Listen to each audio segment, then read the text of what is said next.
Okay, folks, do-it-yourself fishing sinkers. You're gonna need a little pot to melt the lead with. Several different kinds. This is the one I got. You're gonna need your good pair of gloves. Everything you're dealing with is hot. Sinker mold. The shaft that goes through the sinker mold so your sinker has holes in it. Keep you a set of cutters around.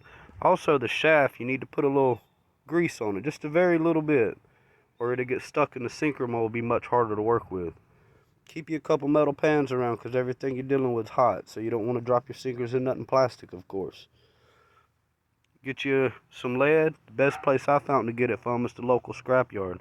Usually the smaller scrapyards locally will sell it to you. The big corporate-owned scrapyards, they usually won't do business with you, but the smaller ones will. Now you can do this for personal use, to fish with the sinkers. You can also make a good bit of money making sinkers. I'm going to drop some lead in this pot right here, and as soon as it melts and gets ready, I'm going to get back to you with the next part. Well, we got our lead melted down good.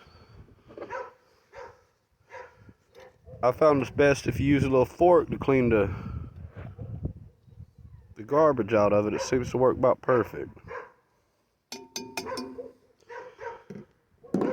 Also, keep your set of needle nose and a paper clip around. That way you can unclog the little hole when it gets stopped up. It tends to happen a good bit. But the most important part, I think, about making your sinkers turn out good and look good is your sinker mold. Now, before you start pouring sinkers, lay your sinker mold on top of the machine for a little while. Make sure it's safe, ain't gonna fall over, start no fire or nothing.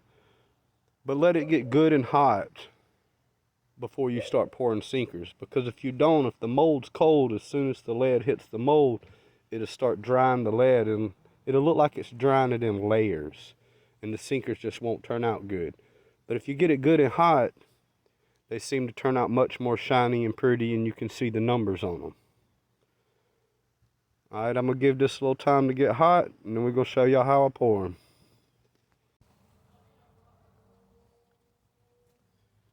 Alright, so I think we had it on here long enough to get hot. We'll go ahead and take this straight off. Put the rod in it. Now, since I'm just starting, I'm going to take my paper clip and clean this hole out. You don't have to do this every time, but it's good to do it when you first start. Alright, we got that handled. Once you start pouring, don't stop, just let it pour.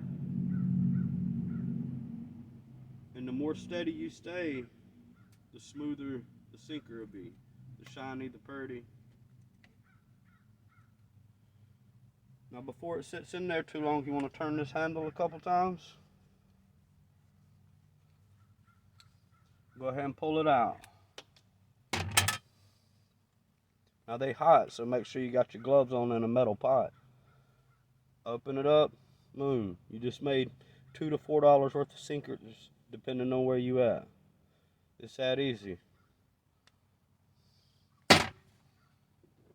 Sometimes they are a little tough getting out of so I keep a set of little cutters there. They seem to work perfect for it.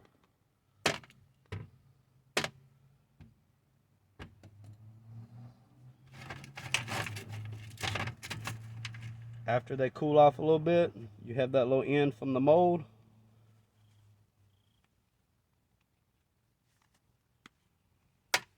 Ready to go fishing.